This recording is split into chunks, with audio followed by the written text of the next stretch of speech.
Hey everybody, it's Vera Wylde. So I wanted to talk about something that has been on my mind since, I guess about a week ago at time of recording. I appeared on a podcast called Shades of Gender. I'll put a link in the description, hosted by a lovely woman named Terry Ryan, and talked for a little bit about my experiences, my gender journey, and all of that. And she brought up something that really kind of got my brain going a little bit. She mentioned it was an article or a study out of California that said that surveyed high school age individuals, teenagers, 22% claimed they identified as some form of gender fluid. And she asked me what I thought about that number. Now, as I record this, I don't know if I'll be able to find an exact source for that exact number, but I've heard similar things before. So I know it's not anomalous. And so I've heard and seen and read things where people are saying, oh, look at this stupidly high percentage of young people who claim that they're not cisgender. And it's often used as a way to undermine trans people on multiple levels. It is a concept that I see used both by those outside the trans community to undermine the integrity of just being trans, and one that I see from inside the community bringing into question people who they feel are giving ammunition to people who want to undermine trans as an identity. And part of this is that I don't know if the microphone's going to pick up the hamster eating. You did this in my last video too, buddy. You killed me over here. Anyways, trying to be trendy is something I myself have been accused of, and probably will continue to be, especially after I did a video explaining how I don't have dysphoria. Yet I still consider myself to be a form of trans, taking trans as the umbrella term that it's intended to be. But the thing is, while I have disputed that idea that I am trying to be trendy, I want to float possibly a slightly more radical idea past you. There's nothing wrong with trans trenders. And there's nothing wrong with that 22% number. Here's what I mean. The very important thing to keep in mind about that number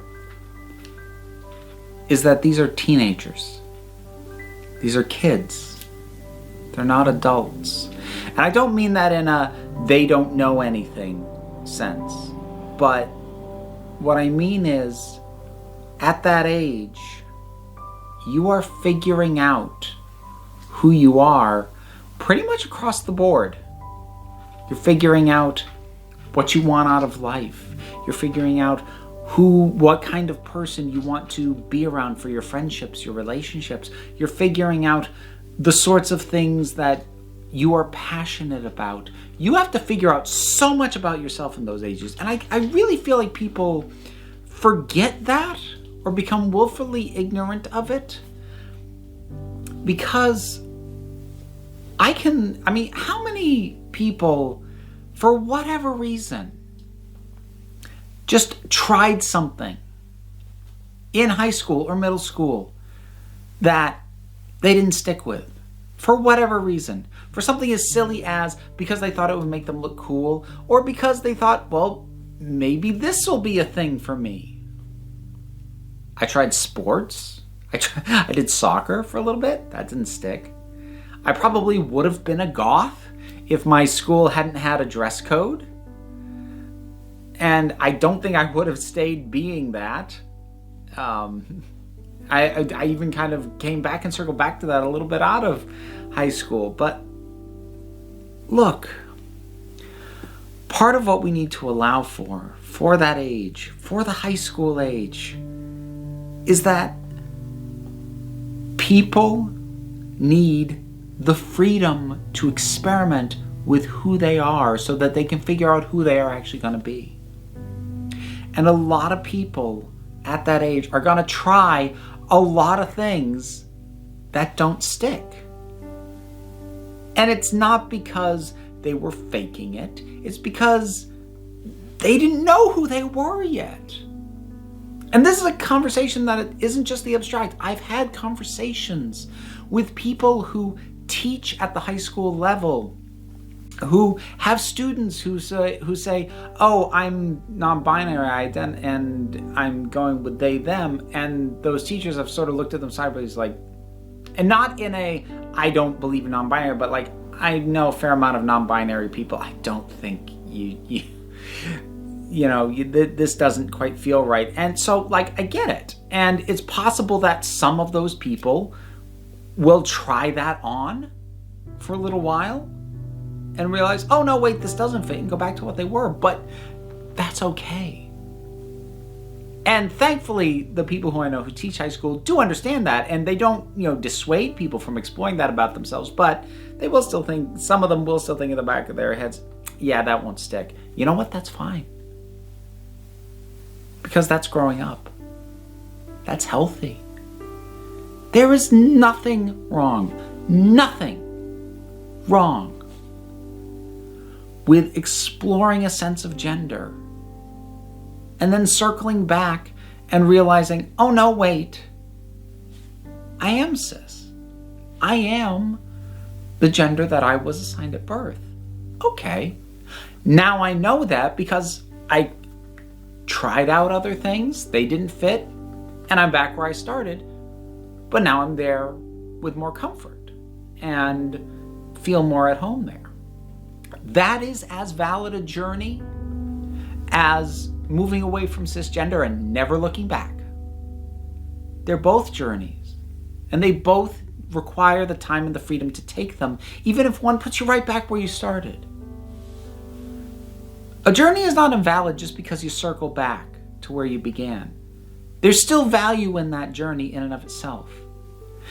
And I really get frustrated with the demonization of people who change their identity, especially if they start to re-identify as cisgender. Now, the one asterisk and caveat that I will put on this, that is a point of concern, is people taking actual chemical, medical, or surgical alterations for something that, maybe there should be more time. And I don't know on this, because I think the logical extension of this general thing that I'm talking about, this idea of just exploring alternate gender identities, which I fully support, because I don't doubt, if that 22% number is real, I don't doubt you ask these same kids a decade from now, it's going to drop precipitously. It'll probably be like 10%. That doesn't mean that those 12% were lying or trying to be trendy. It just, they tried something different and came back to where they started. But the logical extension of that entire thing is, well, what about people who aren't adults who begin to medically transition? And that is a trickier topic, because while anyone, and I do mean anyone, can freely explore their sense of gender and self, once one begins to take actual medical steps in a direction that is locking yourself in, and you need to be certain about that. And by the same token that I think teenagers and even people younger than teenagers can benefit from the freedom of, figuring themselves out. How many things were you certain of when you were a teenager? Like, you were dead certain. How many of you were certain you knew what love was when you were 16? I know I thought I did. I didn't. It wasn't even close. But I was really certain I did.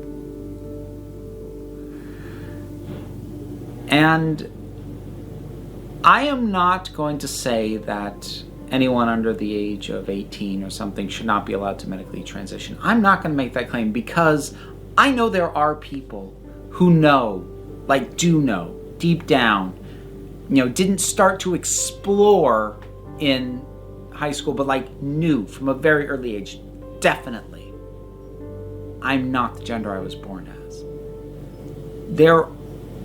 I've known these people. I've known them as adults. I've known, some people who are younger than me, some of whom I've known in or close to their teenage years.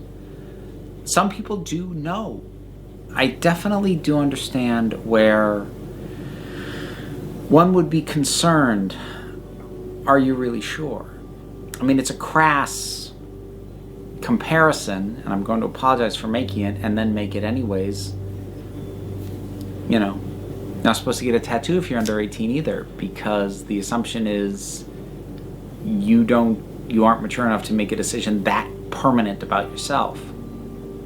Do I think that should be the case with transgender youth? I'm not going to make that claim, but I will say I don't feel as firm in making a stand in that area, because I feel like that is a much more, that is a realm for legitimate experts. That is a realm for physicians and therapists and doctors and scientists to weigh in on and have their words matter a heck of a lot more than mine. But speaking socially, speaking in terms of self-expression, it's okay to be a trender. It's okay to try on something and see if it fits. If it does, wonderful. If it doesn't, fine. But nobody should be shaming you for trying it on. Not those outside this community, and definitely not those within it. You will never hear me use the term trans-trender as a derogatory term, and I will take issue with anyone who does. You have the right to explore who you are, and you are not obligated to end up somewhere different than where you started. Take that journey, and maybe it'll be brief, maybe it'll be long. Mine is taking its dang time. Because at this point, wherever I end up, I've taken the long way around. And one could argue that I've altered my identity and tried on different outfits, and maybe they fit for time, and I moved on. I used to truly feel that I was cisgender. Then I just felt I was a part-time cross-dresser. And then I thought of myself as gender fluid, and I did not feel the need to involve hormone adjustments. Then I started actually taking hormone adjustments. And maybe I'll be something else again, and maybe that makes me the world's biggest friggin' trender because I don't have a definite destination. It's the scenic route. And it's okay. Trend away. Thank you for listening. Please be polite in the comments. And remember that you are beautiful, you are loved, and you are valid.